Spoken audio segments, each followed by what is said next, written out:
going to take a look at a song that is one of the first fingerpicking songs I have been teaching students who are just getting into fingerpicking for about 50 years. And this is called My Grandfather's Clock. And I have a slack key lesson on this where I tell a little bit more about the history of the song and some things like that. So I'm going to save that for maybe the text that goes along with this.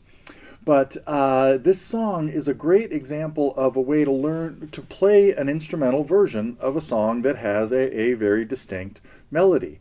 And what we're going to do, it's some very simple finger picking. It's a real simple pattern that we're going to use throughout the song. But we're going to talk about the technique, I guess, first of all, of harmonizing the melody, figuring out what the chords are.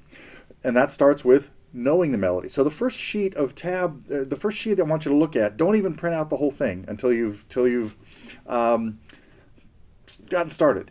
The first thing what we're going to start with is just the melody. I'm going to play just the melody by itself. And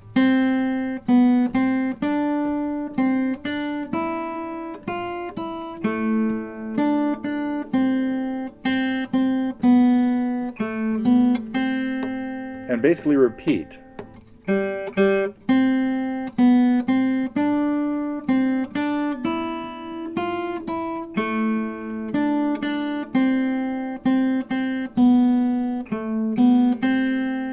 Here's the next part.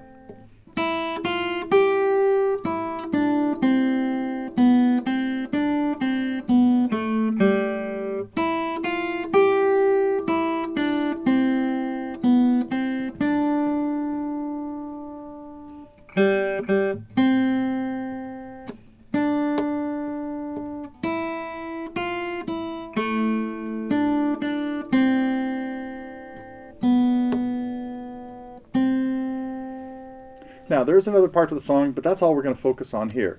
And what we're going to start with is figuring out what the chords are to that, but then we're going to talk about taking a simple set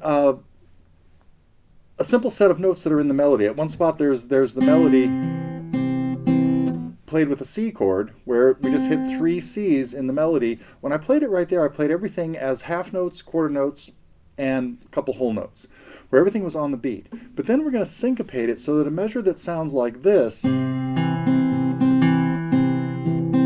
be syncopated to where those second and third melody notes come in between the bass notes rather than on them. So what we're going to do is really build an arrangement of a very simple old folk song. Well, that's not a folk song. It kind of is, written in the late 19th century. And put together your own fingerpicking arrangement of Grandfather's Clock. So that's coming up. I just played the melody for you, and what you could start doing is figure out now what the chord progression might be for every one of those measures. But that's what we're going to talk about next.